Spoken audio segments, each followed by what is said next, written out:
¿Puedo empezar? ¿Puedo ya empezar? Vale. Pues nada, buenas tardes, y mientras Paloma reparte unas hojas que he preparado para ustedes, que son los materiales que he utilizado para confeccionar este sintagma, que puede ser chocante, que puede llamar la atención. ¿Cómo es posible una teodicia materialista, ¿no? ¿Cómo he podido llegar yo a esa especie de paradoja o de contradicción? Bueno, pues entonces vamos a presentar los pasos que yo he dado para llegar a... En realidad habría que hablar en plural, porque los pasos que yo he dado pues tienen unos fundamentos en otros textos, en otros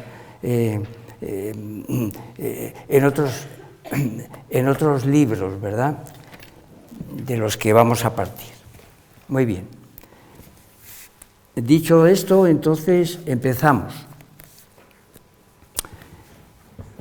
Así, la misma palabra teodicea fue inventada por Leibniz a partir de las palabras griegas theos, Dios, y dike, justicia.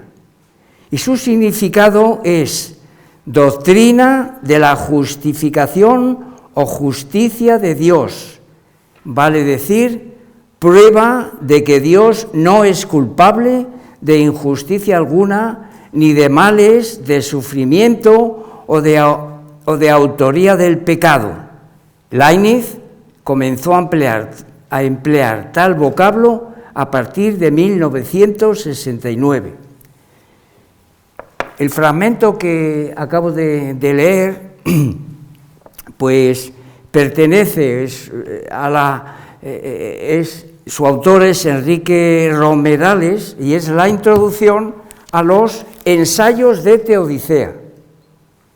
Claro que como ven ustedes, solo por el volumen y lo comparamos con la monadología, pues habría que replantearse que para hablar de Leibniz primero hay que empezar por aquí. Primero porque esto lo publican en el 714 y esto en el 10.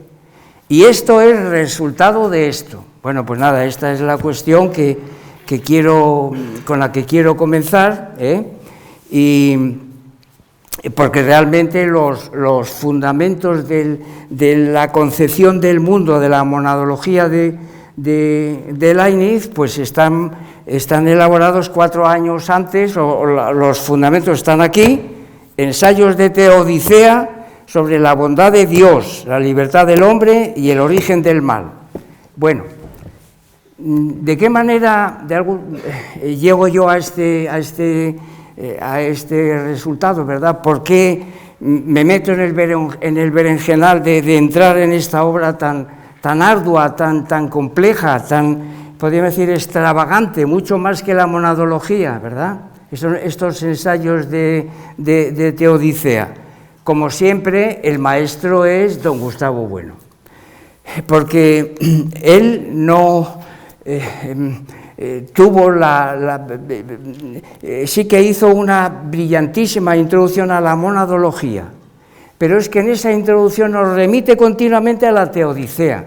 O sea que él ya sabía que sin los ensayos de Teodicea no es posible la monadología, Y entonces, pues claro, yo leyendo esa extraordinaria introducción a la traducción de Julián Velarde, al que le tenemos que estar agradecido por esta traducción del francés, pues yo les he fotocopiado un pequeño fragmento de esta introducción que está en las hojas que les he repartido, y no he escogido ese fragmento de cualquier manera, sino precisamente porque allí don Gustavo nos dice, hay que ir a la Teodicea, hay que ir a los ensayos, que es la obra más, más donde están los fundamentos de toda la doctrina sobre la divinidad, y sobre el mundo, y sobre la ontología en general, y la ontología especial. Pues miren, el fragmento que les he imprimido, está en una de las hojas, ¿verdad? Al final, cuando dice, la racionalidad de Dios permite descubrir en el hasta entonces mundo fáctico monadológico, la racionalidad que Dios permite descubrir en el hasta entonces mundo fáctico monadológico es la armonía preestablecida. Dios es como el nous de Anaxágoras, Dios como el nous de Anaxágoras más que como el acto puro de Aristóteles, el logos, Dios es el logos, la razón misma que ha elegido lo más racional en cada caso. Dios es operativo, es voluntad. Por ello necesita de una materia que ordena, pero esta materia no es la materia ontológico general. Entonces aquí el profesor Bueno nos mete directamente en la ontología, ¿verdad? General. Ni el migma de Anaxágoras, sino una materia terciogenérica, o sea, mundana, materia cósmica. ¿Y dónde está esa materia cósmica? En la mente de Dios. Aquí vamos a presentar nosotros la gran diferencia entre Leibniz y don Gustavo, porque ¿qué tienen que ver los ensayos de Teodicea con lo que vamos a decir aquí ahora? Pues ahora lo vamos a intentar argumentar. Bien, y dice, está en la mente de Dios. De aquí elige Dios las ideas que son composibles según las leyes de los máximos y de los mínimos. ¿Y a dónde nos remite? A la Teodicea, al punto 212. Y la racionalidad del mundo consiste en el ajuste y la proporción de todas sus partes, ajustes y proporcionalidad que Dios, Teodicea, número punto 60, ha debido conocer mejor que ningún otro ser. Bueno, y Pitágoras conocía la talla de Hércules a través del tamaño de su pie. Dios conoce a todas las cosas a través del menor detalle de cada una de ellas. Claro, esto por supuesto hay que tenerlo en cuenta, sencillamente para poder ofrecer aquí el por qué podemos hablar, claro, esta idea de Teodicea como justificación de Dios, precisamente por esto, por el hecho de que Dios no es el causante del mal, sino que Dios conoce todas las cosas a través del menor detalle de cada una de ellas, pues precisamente, ¿verdad? Pues si no partimos de ahí, pues no podemos construir la posibilidad de la justificación de una idea que, aunque esté mal construida, puede salvar la razón.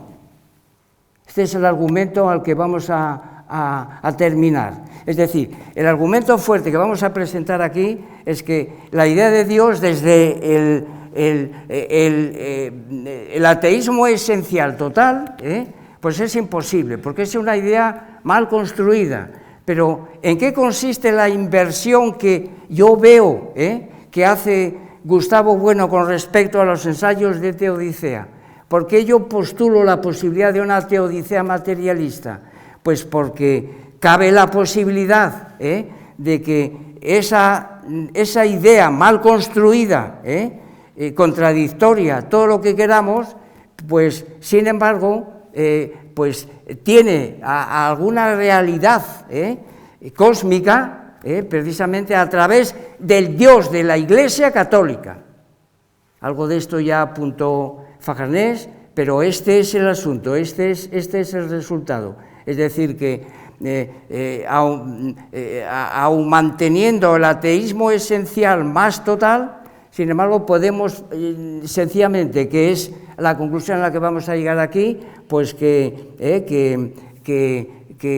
el Dios de la Iglesia Católica puede realmente ejercitar una labor soteriológica sobre el género humano. Esta es la cuestión, porque eso ya está en Leibniz, es decir, que vamos a entrar ahora mismo en la Teodicea, y entonces veremos cómo, mutatis mutandis, lo que hace realmente don Gustavo es invertir, es decir, que si el Dios de Leibniz es un Dios cósmico mundano, pues, y es totalmente una mala construcción, pues de alguna manera lo que hace don Gustavo es, pues, partir del mundo, así podríamos decir que Leibniz participa de la concepción idealista de las ideas de mundo, ego trascendental, materia ontológica general, con el vector, desde la idea de materia ontológica general que él no usa, ¿verdad? No, porque ya hemos visto que don Gustavo ya dice que no hay en Leibniz una materia ontológica general porque la rechaza, ¿verdad?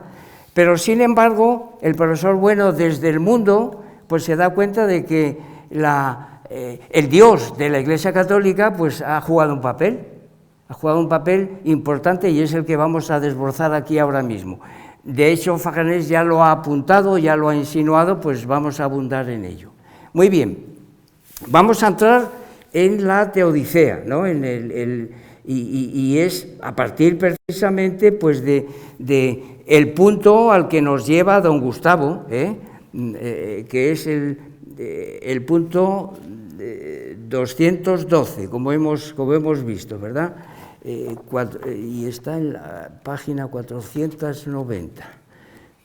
499.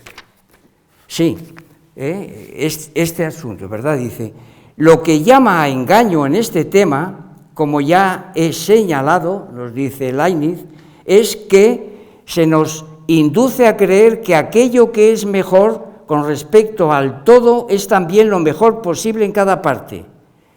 Se razona así en geometría, cuando se trata de maximis et minimis. Esta es la cuestión a la que nos remitía don Gustavo hace un momento. Si el camino de A a B que se propone es el más corto posible, y si el camino pasa por C, es preciso que el camino A a C, que es parte del primero, sea también el más corto posible. Bueno, este es el asunto. Es decir, que los ensayos de Teodicea pues son una obra realmente complicada, que tiene muchas partes, ¿verdad? Pues tiene un prefacio, un discurso donde se produce la conformidad de la razón con la fe, según Leibniz, ¿verdad? Tiene una primera parte que es una teología revelada, que es compatible con la razón, según Leibniz, claro, él considera eso, ¿verdad?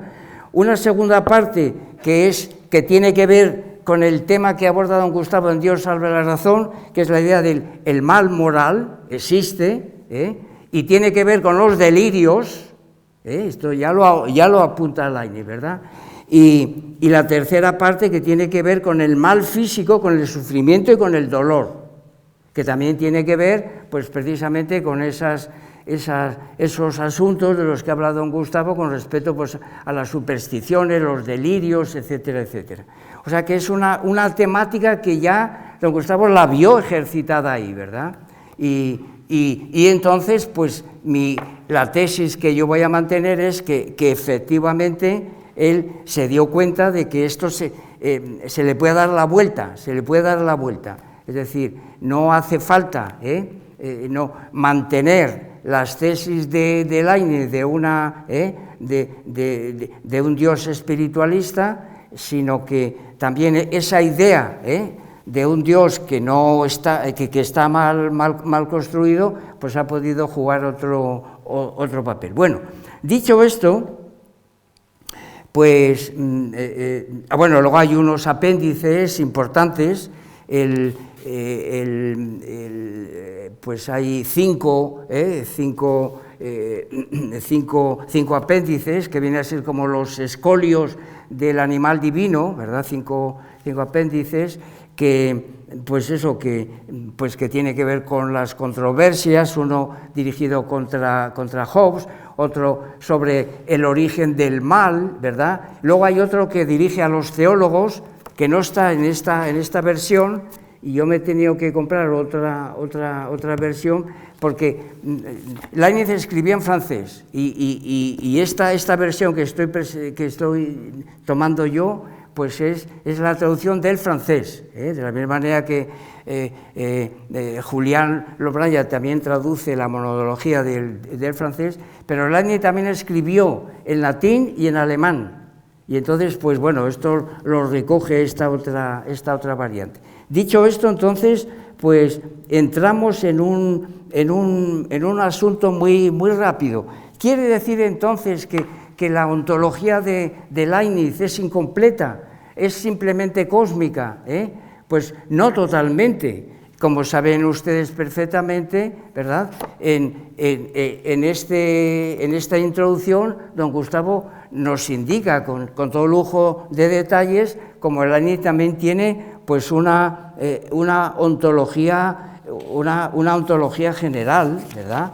Una ontología general, porque se ocupa del análisis de la idea de mónada, pero es una ontología general abstracta, sin materia ontológica general.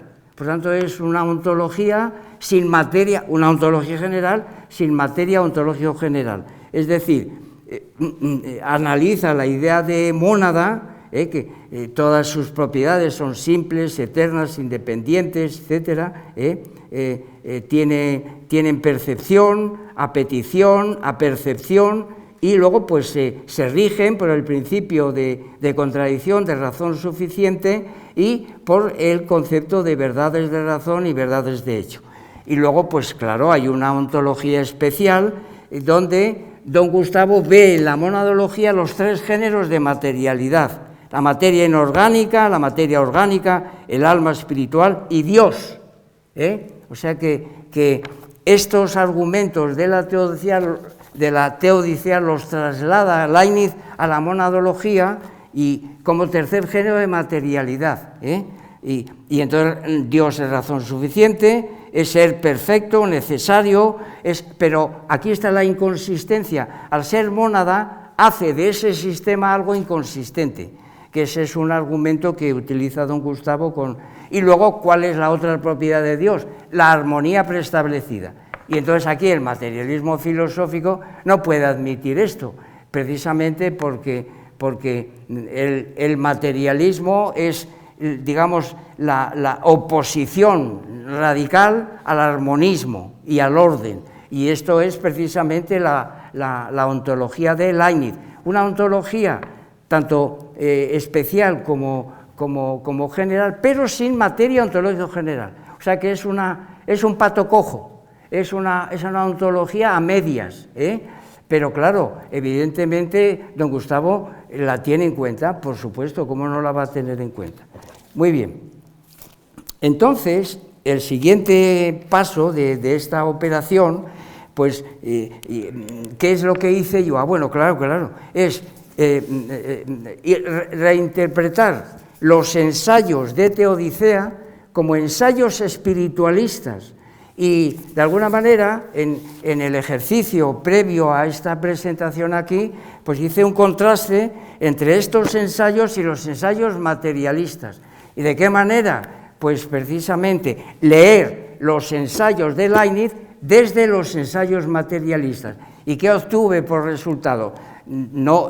este no va a ser el tema, pero se lo indico como algo, pues, que yo he encontrado aquí, lo que desde los ensayos materialistas don Gustavo entiende por formalismo terciario. El capítulo del formalismo terciario, a mí me parece que en Leibniz está esto realmente ejercitado, ¿no? Y este es el valor de los ensayos materialistas, que permiten de alguna manera reinterpretar otras obras de enjundia, como son estos ensayos de Teodicea. ¿Qué más podemos decir? Pues que hay un mundanismo, esto lo hemos apuntado ya, ¿verdad? La materia cósmica tiene absoluta prioridad, no hay materia ontológica general, aunque haya pues una ontología general abstracta, como hemos dicho. ¿Y qué otra cosa he visto yo aquí desde los ensayos materialistas? Pues precisamente el espiritualismo de la conciencia, el espiritualismo de la verdad y el espiritualismo de la libertad. Esa parte de los ensayos materialistas donde don Gustavo nos contrapone los espiritualismos de la conciencia, la libertad y la verdad, los enfrenta al materialismo de la verdad, al materialismo de la libertad y al materialismo de la conciencia, ¿verdad? Bueno, esto solo ya llevaría, por supuesto, una exposición, y es posible que en una futura lección pues lo haga, ¿verdad? Es presentar el libro de Leibniz, leído, visto y triturado desde los ensayos materialistas, porque esos también son ensayos que le permitieron a Leibniz reconstruir la monadología. Muy bien. Entonces, pues, como lo que yo quiero, a ver si podemos llegar a ello, es presentar aquí Dios salve la razón como una teodicea materialista, Dios salve la razón con admiraciones. El libro genérico es Dios salve la razón, pero el artículo de don Gustavo es Dios salve la razón con admiración, que vamos a intentar comentar el significado de esas admiraciones, ¿verdad? Bueno, pues, ¿a dónde quiero yo ir a parar? Pues que la temática que aborda don Gustavo aquí, sobre los delirios, pues está ejercitada por Leibniz. Y entonces yo he encontrado abundantísimos fragmentos donde Leibniz nos lo dice, pero les voy a ofrecer tan solo algunos, ¿verdad? Por ejemplo, este que tenemos en el prefacio, el prefacio de los ensayos, pues fíjense lo que nos dice Leibniz. Y luego verán ustedes, claro, si son conocedores de Dios salve la razón, verán que esto pues tiene absolutas resonancias, ¿verdad? Vamos allí. Dice, existen dos célebres laberintos en los que nuestra razón se extravía. Muy a menudo. Uno se refiere a la gran cuestión acerca de lo libre y lo necesario, sobre todo en lo que concierne a la producción del origen del mal, que es uno de los, como saben ustedes, pues es uno de los apéndices. Muy bien. El primero confunde a casi todo el género humano, el otro pone a prueba solo a los filósofos. Bien. Otro ejemplo de los muchos que tengo, y lo dejamos ahí porque dice, ¿verdad? Dice, esto es la 161, dice, esta negligencia, esto es ya en el discurso preliminar sobre la conformidad de la fe con la razón. O sea que además de un prefacio hay un discurso y luego vienen los tres ensayos y después vienen los apéndices. Pues nos dice en el discurso, esta negligencia es un defecto generalizado de la humanidad que no debe reprocharse a nadie en particular. Abundamos dulcibus vitis, como decía Quintiliano, a propósito del estilo de Séneca, y nos complacemos en extraviarnos. O sea que hasta incluso lo buscamos, ¿verdad? Bueno, hay abundantísimos ejemplos, los extravíos de la razón. Precisamente en eso consiste pues la teodicea materialista, en cómo salvar a la razón de esos extravíos. Bien, y luego hay otro asunto importante, y es, que ya ha abundado también Fajarnés, es la racionalidad de la religión católica. Y esto también se encuentra en Leibniz, hay abundantísimos textos. Él lo hace, claro, desde una concepción teísta de la realidad, pero un Dios que no lo olvidemos, que se ha gestado en el mundo, es decir, el tercer género de materialidad. Esto también hay que tenerlo en cuenta. Bien, ¿y qué fragmento vamos a leer? Pues muy breve. Aquí está, ¿no? Dice,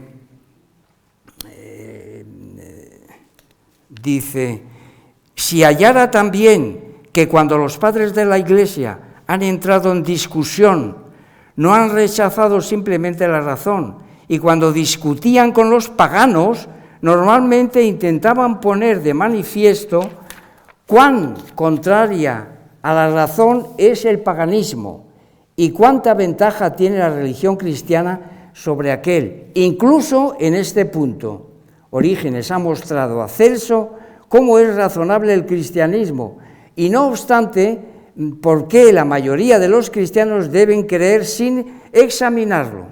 Celso se había burlado de la conducta de los cristianos, que no queriendo, decían, ni escuchar vuestras razones, ni daros las suyas para creer. Se contentan con deciros, no examinéis, creed solamente, o bien, vuestra fe os salvará, y tienen como máxima que la sabiduría del mundo es un mal. Orígenes le responde como un hombre capaz y de un modo conforme a los principios que hemos establecido más arriba. Y es que la razón, bien lejos de ser contraria al cristianismo, sirve de fundamento a esta religión y hará que la reciban aquellos que puedan llegar a examinarla. Claro, esto es fundamental. Es decir, que Leibniz lo está ejercitando desde una ontología bien diferente, sin materia ontológica general, y desde una concepción teísta, mientras que don Gustavo ofrece su teodicea, su justificación del Dios de la religión católica, no lo olvidamos, de la Iglesia católica. Claro, esta es la cuestión, una institución que existe, realmente existente, ahí está la cuestión, y de unos delirios realmente existentes, que son constatables y que padecen pues muchos cristianos y otras gentes que no son cristianas. Y entonces pues Dios ha podido jugar un papel, y esto es lo que precisamente argumenta don Gustavo en su opúsculo, ¿verdad? O sea que este es el asunto, ¿verdad? Dios salve la razón. Entonces entramos brevemente, el tiempo que nos pueda quedar, y entonces pues decir, pues nada, unos simples apuntes para decir en qué medida la Iglesia Católica, el Dios de la Iglesia Católica, por contradictorio que fuera, sin embargo, pues ha ejercido y ha ejercitado esta función, ¿verdad? Bueno, pues en primer lugar, eso,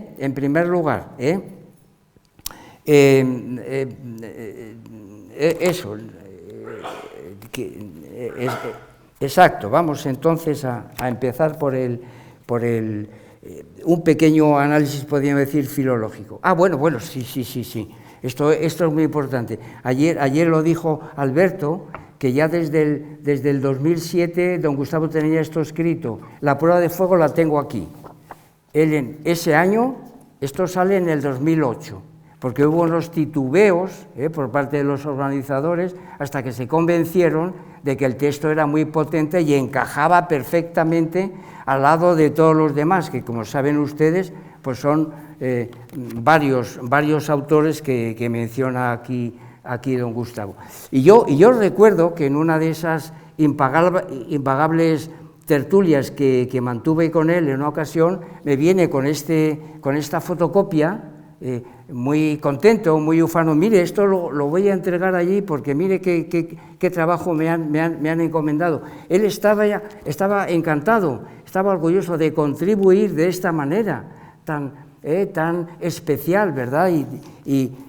Pero que el texto no apareció hasta el año siguiente, pero bueno, aquí tengo yo una prueba de fuego de que esto ya estaba escrito, y don Gustavo pues estaba ufano, estaba orgulloso de ese texto que había realizado. Entonces sale en el 2008 y como ven ustedes, pues si disponen de, como presentó ayer Alberto, de este ejemplar publicado por Encuentro, ¿verdad?, pues verán que el título genérico es Dios salve la razón. Y entonces don Gustavo, la agudeza de don Gustavo, pues para no apartarse, pues ¿qué es lo que hace? Le pone unas admiraciones a ese sintagma, Dios salve la razón, Dios salve la razón. ¿Y qué podría significar? Pues miren ustedes, hay uno de los asuntos que yo les he entregado al LAU, ¿verdad?, es esta pequeña fotocopia que he tomado de la Nueva Gramática de la Lengua Española, el significado de las admiraciones, ¿verdad? Y vamos, que sencillamente con este pequeño detalle de poner las admiraciones, pues don Gustavo cargó de volumen su propio escrito, porque esa entonación pues no es lo mismo Dios salve la razón que Dios salve la razón. Y muy rápidamente pues dice la exclamación, los enunciados exclamativos presentan características entonativas específicas. Su curva melódica ofrece mayores contrastes tonales, especialmente en la parte final, así como un incremento en la cantidad de intensidad de las sílabas tónicas. Los signos gráficos de admiración son paralelos a los de interrogación. Como en ellos, no debe omitirse en español el signo de apertura en el inicio de un enunciado, aun cuando no se use en otros idiomas. Bueno, luego hace la Academia Española la clasificación de los tipos de grupos sintácticos exclamativos, que en este caso pues se trata de un grupo verbal, claro, porque está salve, un imperativo, Dios salve la razón, ¿verdad? Y bueno, pues esto es el primer comentario que se me ocurre hacer a mí bueno, y si nosotros confrontamos ese sintagma, Dios salve la razón, con otros sintagmas donde también aparece Dios salvando, como por ejemplo en la oración a la Virgen María, Dios te salve María, bendita tú seas entre todas las mujeres, etcétera, ¿verdad?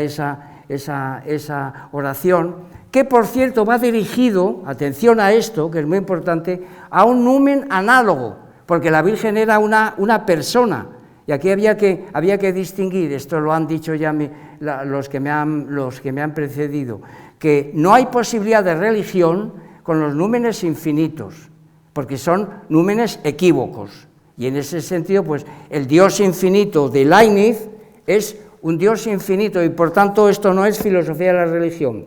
Leibniz no puede hacer filosofía de la religión porque su Dios es infinito, y por tanto es otra cosa, Pues, y don Gustavo lo recupera como un tipo de ontología, pues eso, coja, sin materia de ontología general. Bueno, pues esto, Dios te salve María, o por ejemplo, Dios salve a la reina, Esta es otra expresión que tiene que ver con un himno. Lo que hace don Gustavo pues no es ni una oración ni un himno, claro, él lo que hace es un escrito de filosofía, en el que además pues añade estos componentes que le dan, por así decirlo, al texto general pues un volumen que yo estoy resaltando aquí en una palabra. Muy bien, entonces el texto de don Gustavo se mueve por el camino de la antropología filosófica y de la filosofía política. En este caso, la filosofía política, el poder de la Iglesia Católica como una institución política. Claro, nada más y nada menos, ¿verdad?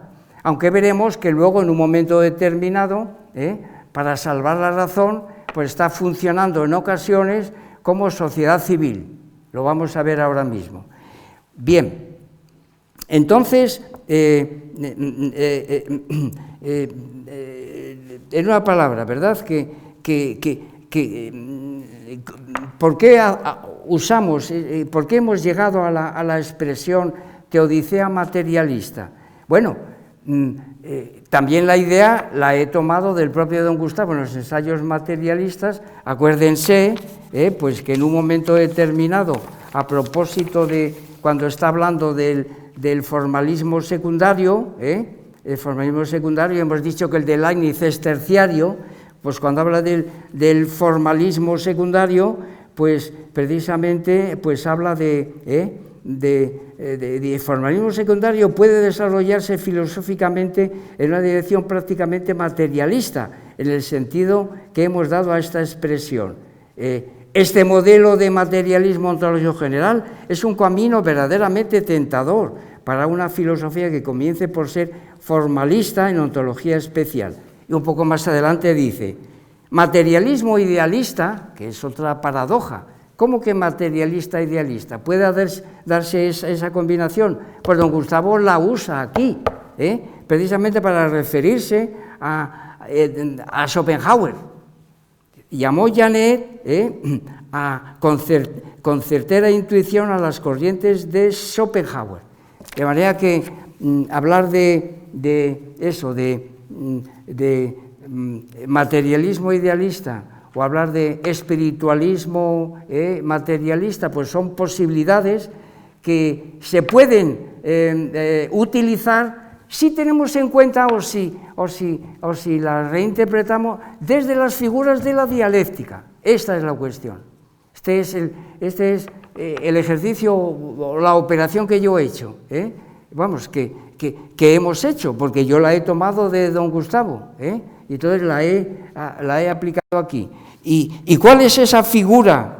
¿Cuál es esa figura? Pues la anástasis, no puede ser otra, ¿verdad?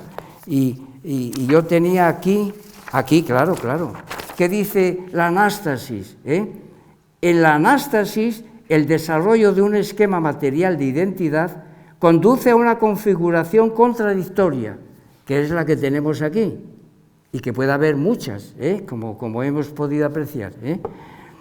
El esquema material conduce a una contradicción que obliga apagógicamente a un regresus equivalente a una detención o involución del proceso antes de alcanzar su límite, una retirada a fases intermedias o una retirada total. Bueno, pues este es el asunto, ¿verdad? Que la expresión teodicea materialista obedece a un ejercicio de anástasis entre esas nociones, ¿verdad? Es decir, ¿qué se trata de detener aquí? ¿Qué se trata de detener aquí? Para que realmente Dios pueda salvar la razón. Claro, lo que se trata de detener, porque sería absolutamente incompatible, pues es, naturalmente, la infinitud divina. Claro, esta tesis que hemos mantenido aquí, para que haya posibilidad de algún tipo de religación, no puede haber un número infinito. Y entonces esto es lo que hacemos con un ejercicio de anástasis, detener esa posibilidad. En los ensayos de Teodicea, la infinitud de Dios está continuamente apareciendo. Leemos solamente, vamos a leer vamos a poner un solo ejemplo de los 15 que tenía preparados, pero es imposible que uno solo que dice así, muy rápidamente, vamos, lo encontramos enseguida, aquí está, creo yo, sí. La infinitud de posibles, por grande que sea, no lo es más que la sabiduría de Dios, que conoce todos los posibles. Podría incluso decirse que si bien esta sabiduría no supera los posibles en extinción, puesto que los objetos del entendimiento no podrían ir más allá de lo posible, que en un sentido en un sentido es lo único inteligible, lo supera en intención gracias a las combinaciones que hace al respecto.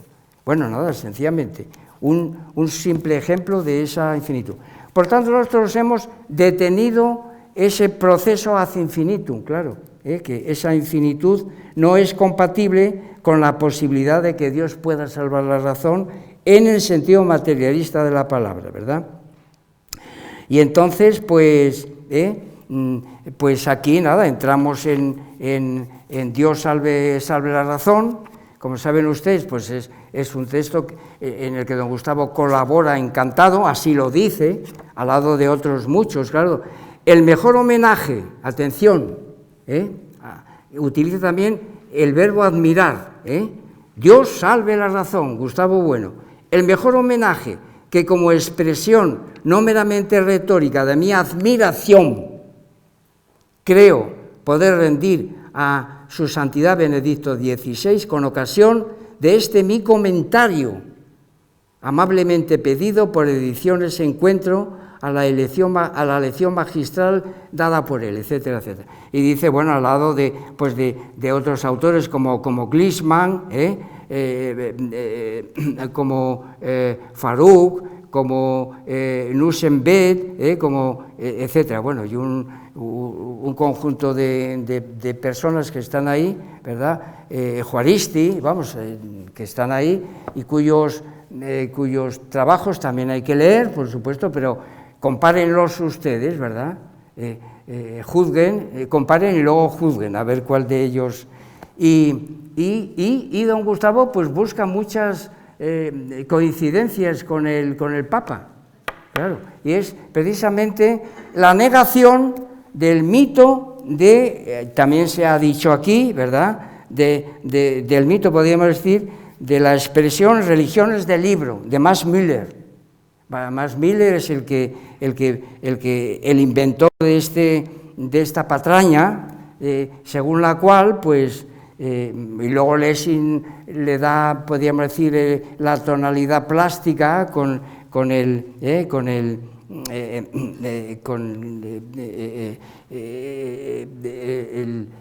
Natán, ¿no? con ese el anillo, ese anillo que hay un personaje que reparte a tres, que son las tres religiones del libro, que son equiparables, ¿no? Pues lo primero que hace don Gustavo en Dios salve la razón, lo primero de todo es remeter absolutamente contra esta negación, contra esta ecualización. ¿Por qué?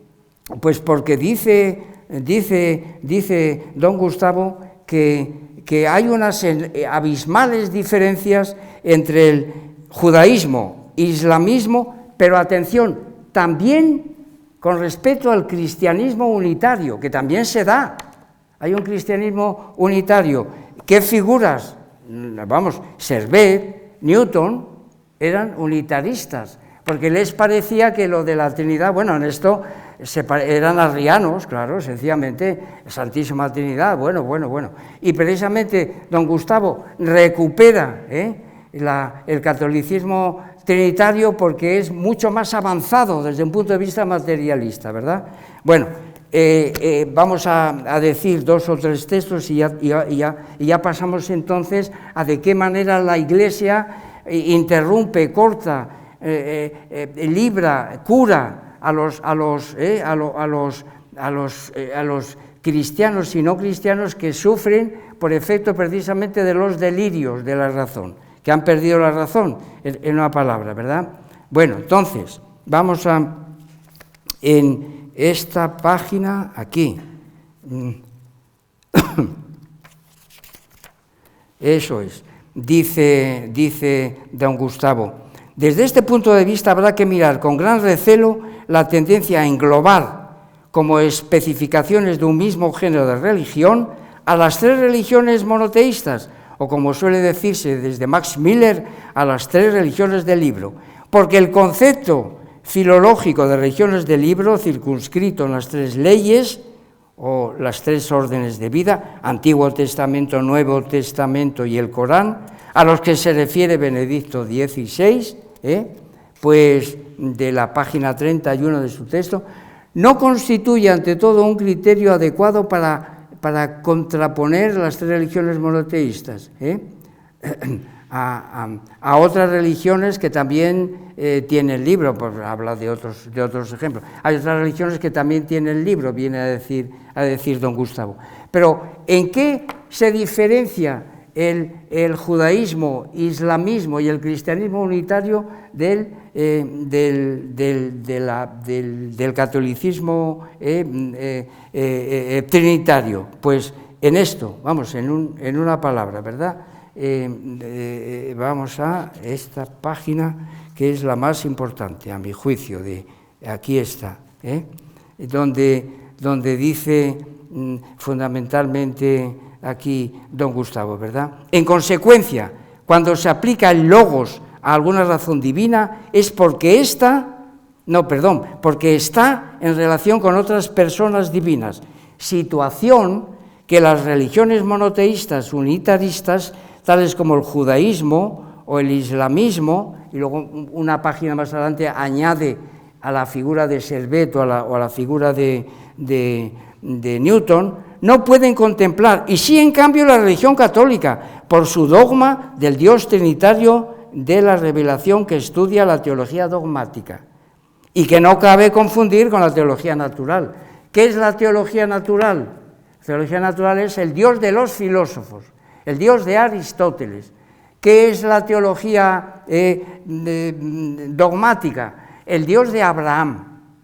Y ya está. Y en una palabra, pues podríamos decir que don Gustavo toma partido por el Dios de Abraham, toma partido por esa concepción, y entonces, pues, de alguna manera resalta el Dios de la Iglesia Católica. Este es el asunto, ¿verdad? Es decir, bueno, pues más textos. Vamos, otro más y ya vamos a ir terminando, ¿verdad? Vamos a ver. Ah, bueno, sí, claro.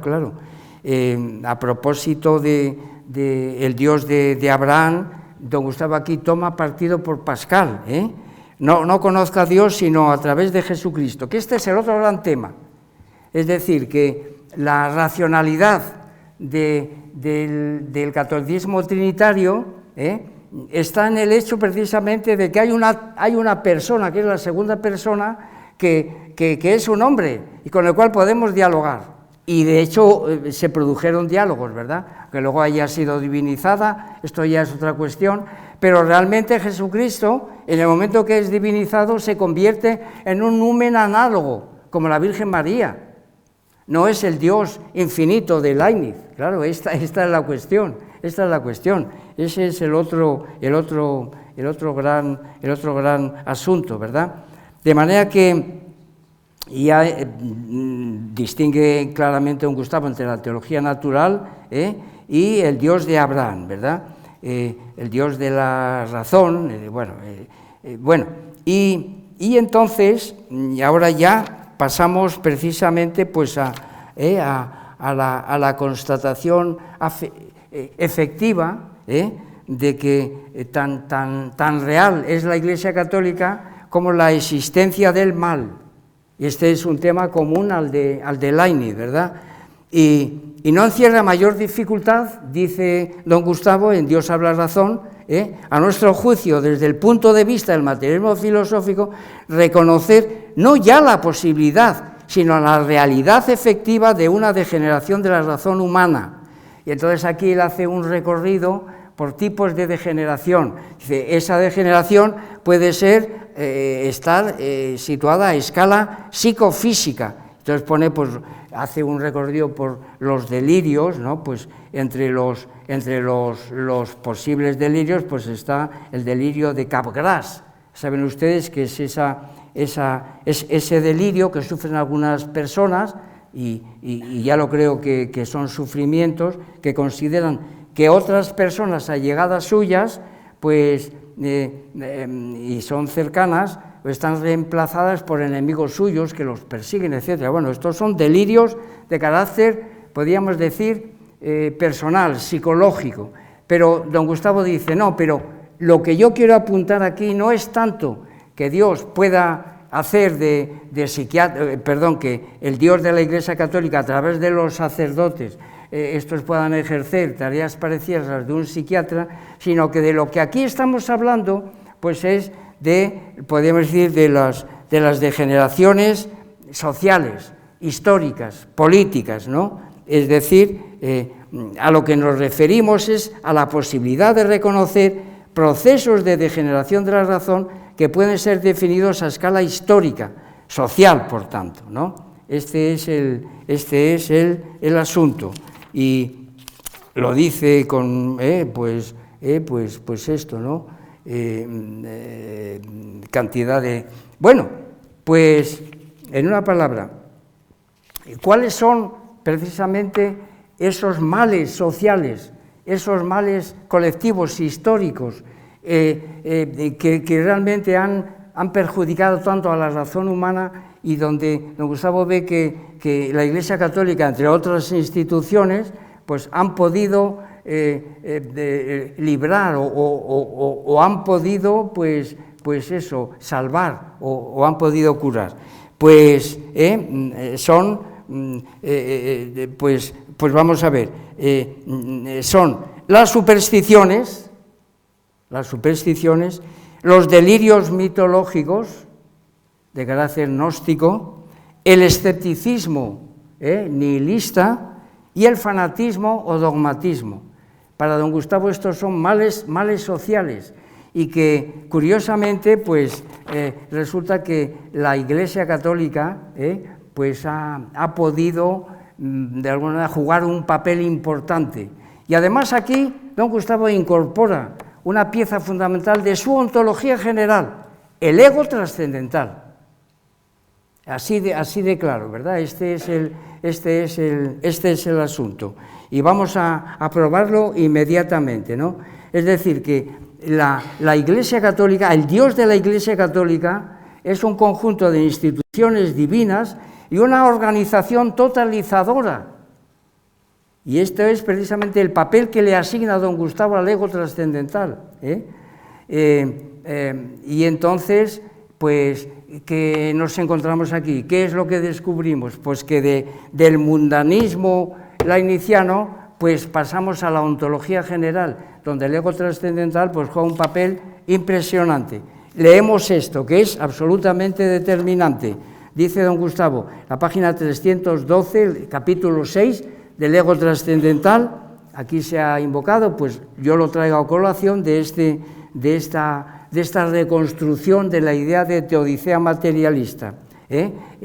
Pues la idea de una organización totalizadora como presupuesto para la constitución de una conciencia filosófica mediante la identificación del ego con ella, figura de un modo ya no puramente embrionario en el papel de la filosofía en el conjunto del saber, y nos remite al libro, a la página, etc. Y luego dice, si hay alguna diferencia notable, que la hay, entre esta operación en el año 2016, donde don Gustavo pues, se ajustaba cuentas a su propio sistema. Pues dice, si hay alguna diferencia notable, que la hay, entre la idea de organización totalizadora expuesta en el año 1968 y la que ahora se expone casi 50 años después, esta diferencia afectaría sobre todo a la consideración que allí se hacía de la Iglesia Católica como modelo, entre otros, de organización totalizadora, en cuyo seno maduró la filosofía cristiana. puesto que la Iglesia Católica se citaba allí, en ese sentido, el de una organización totalizada, distributiva y parcial. Pero claro, don Gustavo aquí dice, nada de parcial, total, que consistiría frente a la conciencia histórica de la Iglesia Católica, por la que se acentúa el carácter trascendental, y no solo particular o epocal, que para el desarrollo de la filosofía tiene la filosofía cristiana, madurada en el seno de la Iglesia Católica como organización totalizadora. Aquí está la teodicea materialista, es la Iglesia Católica, no es el Dios infinito, es precisamente la finitud de las instituciones divinas y totalizadoras de la Iglesia Católica, que juega un papel fundamental en lo que hemos llamado la construcción del pensamiento en función de la idea de ego trascendental. Bueno, entonces, dicho esto, frente a las supersticiones, ¿cómo ha operado la Iglesia? ¿Cómo ha salvado al género humano que padecía precisamente supersticiones? Pues don Gustavo aquí se acuerda de España, claro, y habla de dos grandes instituciones dentro de la Iglesia. La Inquisición, claro, aquí la leyenda negra, la Inquisición española, pues esa Inquisición española estaba dirigida precisamente contra los energúmenos supersticiosos, que realmente pues estaban enfermos, ¿verdad? Y entonces la Inquisición operaba, en algunos casos de manera muy contundente, pero en otros no tan contundente, y de alguna manera pues pudo salvarlos, sin duda alguna. Y el otro ejemplo que pone don Gustavo es la evangelización, a propósito precisamente de las supersticiones que los conquistadores españoles se encontraron en Hispanoamérica. Si aquí ya había abundantes supersticiones, no digamos en Hispanoamérica. Bueno, pues los evangelizadores lo que hicieron fue limpiar de supersticiones precisamente aquellas áreas. Frente a los delirios gnósticos, ¿de qué manera la Iglesia salva a la razón humana de esos delirios? Pues don Gustavo nos lleva a unas instituciones muy pujantes que son los concilios contra las herejías, es decir, que los delirios gnósticos son herejías, y entonces la Iglesia Católica los combatió. ¿Desde qué instituciones? Desde la filosofía dogmática, pero fundamentada en Santo Tomás y en Aristóteles, claro.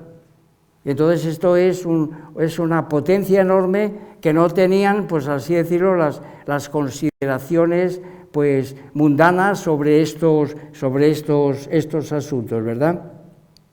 Pero es que ya fue apuntado aquí, la Iglesia Católica, además de estas instituciones que cada vez que uno entra en la historia de la Iglesia y se lee los concilios, pues uno se admira más de aquellos argumentos que se utilizaron allí, precisamente contra ciertos delirios gnósticos, ¿verdad?, que eran incomprensibles y que sin embargo, pues desde esa, podríamos decir, desde la racionalidad de la teología escolástico tomista, pues pudieron Pero es que también, atención a esto, es que la Iglesia no se quedó ahí, sino que jamás puso veto al desarrollo de las ciencias. Esta es la cuestión. Y esto es lo que aparece también en Dios salve la razón. Y los enormes ejemplos, y la cantidad de ejemplos que nos pone aquí, ¿verdad? Es decir, vamos a ver, la ciencia moderna tiene que ver con el De Revolutionibus Orbium Caelestium. ¿Y quién escribe eso? Un canónigo de una catedral polaca, Copérnico. La teoría de la evolución, ¿dónde empieza? Pues con Mendel, que era un monje que estaba trabajando con guisantes y que, bueno, después, además de entretenerse con eso, pues hizo también habla de Lemaitre, la teoría del Big Bang, habla también de Teilhard de Chardin, que es un antropólogo que descubre el Sinanthropus pekinensis y que de alguna manera incorpora la evolución, el punto omega, a su manera. Claro, por supuesto, todo esto desde el materialismo filosófico hay que reconsiderarlo, hay que relativizarlo, por supuesto, no tiene un valor absoluto, ¿cómo voy a decir yo eso, verdad? Pero que son, el inicio de las geometrías no euclidias, Sacheri, que ha sido citado aquí también, ¿verdad? Bueno, y vamos a ir terminando. Y frente al escepticismo, la palabra escéptico viene de un término griego que es skefis, escepticismo, que supone una indagación corrosiva, que esos son los verdaderos escépticos nihilistas, pero que tiene como objetivo disfrutar, ¿de qué? De la demolición de los grandes sistemas. Los grandes escépticos antiguos se vanagloriaban de que habían tumbado a Platón, a Aristóteles, a los estoicos, pues mutatis mutandis, hay naturalmente escépticos cristianos que se vanaglorian de que han tumbado a Santo Tomás, etcétera, ¿no? Y en el momento actual, como saben ustedes, hay quien se vanagloria porque cree que ha demolido el materialismo filosófico. Bueno, en una palabra, vamos, que como ven las cosas se van repitiendo, y estas cuestiones pues hay que atajarlas, ¿verdad? Hay que, por supuesto, otro gnosticismo contra el que arremete don Gustavo es contra Calvino. También Leibniz, porque la obra de Leibniz está dirigido contra Pierre Bayle, que era calvinista, o sea que hay unas coincidencias curiosas. Él lo hace desde una ontología diferente, desde una concepción teísta, pero que estas coincidencias es lo que estoy marcando yo aquí, después de haberme pasado muchas horas leyendo ambos textos, cotejándolos y sacando pues unas conclusiones que son las que les estoy ofreciendo yo a ustedes, ¿verdad? Y entonces terminamos, y frente al fundamentalismo y al dogmatismo, pues que viene don Gustavo a presentarlo como que tiene una ideología puesta al escepticismo, porque el escepticismo, digamos que desemboca en el relativismo, todo vale igual, ¿qué más da este sistema que este otro? Todos tienen su punto de verdad, su punto de... Bueno, pues el fundamentalismo o el dogmasticismo es todo lo contrario, es decir, lo mío es lo que vale, solo esto vale, solo esto vale, este es el asunto. Y en lo político, pues claro, es la tiranía, es el despotismo. Y entonces, ¿de qué manera la Iglesia, viene a decir don Gustavo, de qué manera la Iglesia se defiende y pone como ejemplo el despotismo propio del Imperio Romano? Pues precisamente en aquellas épocas de lo que serían los primeros siglos del cristianismo, pues es la existencia de comunidades cristianas perseguidas por el Imperio cristiano y martirizadas por el Imperio cristiano. Y entonces la Iglesia, primero en las catacumbas y luego cuando sale de ellas, pues hace la función de lo que don Gustavo llama el único significado positivo de la idea de sociedad civil. Sociedad civil es aquella que ampara a los perseguidos por una dictadura o por una tiranía, en tanto en cuanto esta tiranía comete arbitrariedades. Y entonces la Iglesia los acogió, y este es el resultado, ¿verdad? Bueno, pues eso es. Por tanto, cabe también la posibilidad de hablar de un fundamentalismo religioso, que es sobre todo el Dios de Calvino, pues contra el Dios de Calvino, pues el Dios sensato, que defiende, pues yo qué sé, las relaciones económicas. Bueno, esta mañana hemos hablado aquí del Dios de Malebranche, del Dios de Leibniz, en relación con la economía. Dios es un ser económico, ¿verdad? Proporcionado, mientras que lo de Calvino, pues ya saben ustedes, es un dogmatismo religioso exacerbado, ¿verdad? Y y en la Iglesia Católica, el Doe ut Des, pues es una cosa que se ha practicado siempre. A la vez a la Iglesia no le ha repugnado que los cristianos comerciaran con las indulgencias, comprar indulgencias para evitar el purgatorio, es otro ejemplo claro de esto que estoy diciendo aquí. Y luego finalmente cabe un último peligro y con ello terminamos, y es que aquí no han terminado los posibles males, porque pueden sobrevenir en un posible futuro. Esto lo apunta don Gustavo al final y no quiere asustar a nadie, pero claro, como la historia no ha terminado y no se ha cerrado, caben naturalmente la presencia en nuestro contexto político, podríamos decir, de delirios orientales que pueden imponerse aquí, y sobre todo dado el papanatismo de muchos cristianos que han bajado la guardia. Este es el asunto, y esto es lo que yo les quería transmitir. Muchas gracias.